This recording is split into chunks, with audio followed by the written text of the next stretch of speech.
دھڑکنے بھی سنتا ہے، اسپیکر کی آواز سے بھی سنتا ہے، سرگوشیاں بھی سنتا ہے، پتوں کی پر چلنے والے کیڑے کی سرسراہٹ کو بھی سنتا ہے، زمین پر رینگنے والوں کی فریادیں بھی سنتا ہے، تہ خاک رینگنے والوں کو بھی دیکھتا ہے، تہ سمندر تیرنے والوں کو بھی دیکھتا بھی ہے، سنتا بھی ہے۔ ایک پل کے لیے وہ نہ سویا ہے، نہ وہ غافل ہے، نہ وہ عاجز ہے، نہ وہ جاہل ہے، اس کی نظر کامل ہے۔ دنیا دار الامتحان ہے، یہ نتیجے کی جگہ نہیں، یہ امتحان کی جگہ ہے۔ ان قریب ایک دن آنے والا ہے، فَإِذَا نُقِرَ فِي النَّاقُورِ، جب ایک آواز آئے گی، فَذَلِكَ يَوْمَئِذٍ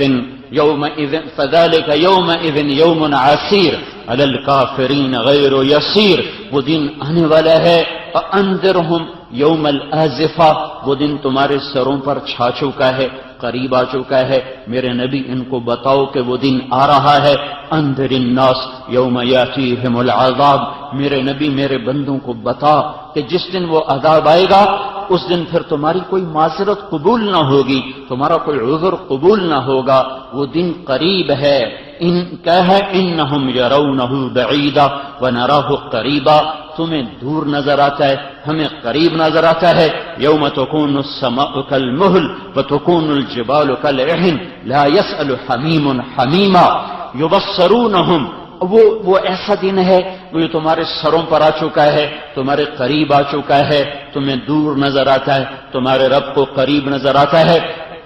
اس دن کوئی دوست کسی دوست کا حال نہ پوچھے گا۔ یوم یفر المرء من اخیہ وامہ وابیہ وصاحبتہ وبنیہ لکل امرئ منہم یومئذ شأن یغنیہ، اس دن بھائی بھائی سے بھاگے گا، خامن بیوی سے بیوی، خامن سے باپ بیٹے سے بیٹا، باپ سے ماں، بیٹی سے بیٹی، ماں سے، اور قوم قوم سے، رشتہ دار رشتہ داروں سے، دوست دوستوں سے بھاگیں گے۔ اس لیے لکل امرئ منہم یومئذ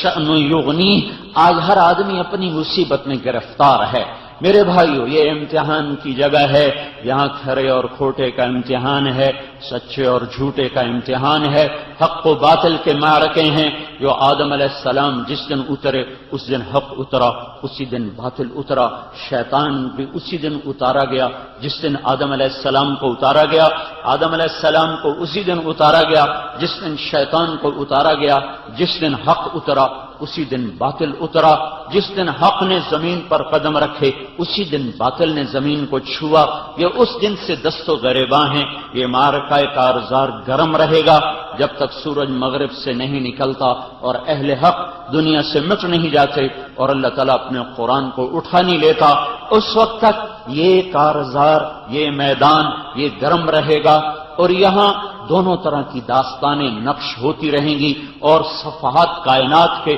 دھرتی کے صفحات پر وہ انمٹ نقوش چھوڑتی ہوئی وہ پچھلی قوموں کے لیے عبرت کا نشان بنتی رہیں گی۔ ایک طبقہ ہوگا جو خواہشات کو خدا بنا کر اس کی چوکھٹ پہ سجدہ کرے گا۔ افرأیت من اتخذ الہہ ہواہ، یہ دیکھتے نہیں ہو وہ لوگ جنہوں نے اپنی خواہشات کو خدا بنایا اور اس پر گر گئے سجدے میں اور اس کو جا کر چوما۔ اور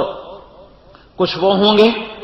ہوں گے جو رب کو معبود بنا کر اس کی چوکھٹ پہ سجدہ کریں گے۔ من المؤمنین رجال صدقوا ما عہد اللہ علیہ فمنہم من قضى نحبہ ومنہم من ينتظر وما بدلوا تبدیلا۔ کچھ لوگ ایسے ہوں گے جو کسی حال کو نہ دیکھیں گے، کسی مصلحت کو نہ دیکھیں گے، کسی نفع کو نہیں دیکھیں گے، ان کی آنکھوں کے سامنے صرف اللہ ہوگا، اللہ کا مل جانا ان کی زندگی کا مطلوب ہوگا، اللہ کا راضی ہو جانا ان کی زندگی کا مقصد ہوگا، اللہ کو پا لینا ان کی کامیابی ہوگی، ان کی معراج ہوگی۔ ایک طبقہ ایسا رہے گا، ایک طبقہ باطل کی چوکھٹ کو چومے گا اور اس پہ سر رکھے گا اور اسے سجدے کرے گا، اس کے پھیرے لگائے گا، اس کے طواف کرے گا۔ ایک حق کی تلاش میں، معبود کو کی رضا میں، اللہ کو راضی کرتے ہوئے دل و جان سے گزر جائے گا، جسم و جان سے گزر جائے گا، سود و زیاں سے گزر جائے گا، عزت اور ذلت سے گزر جائے گا،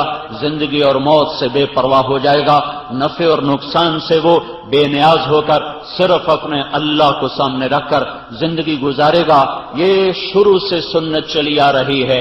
آج بھی ہے، کل بھی ہوگی، پچھلے کل بھی تھی، آئندہ کل بھی ہوگی، اور اس وقت تک ہوگی جب تک سورج مغرب سے نہیں نکلتا۔ یہ طبقہ کبھی گھٹے گا، کبھی بڑھے گا۔ الحرب سجال بیننا ینالون منا وننال منہم، آپ نے فرمایا حق اور باطل میں قیامت تک ٹکر ہوتی رہے گی، کبھی باطل غالب آئے گا، کبھی حق والے غالب آئیں گے۔ میرے بھائیوں، میرا اللہ مجھ سے کیا چاہتا ہے؟ اللہ کی طلب کو پورا کرنا میری زندگی کا موضوع اور مقصد ہے۔ باقی میری ضروریات ہیں، ان کا پورا ہونا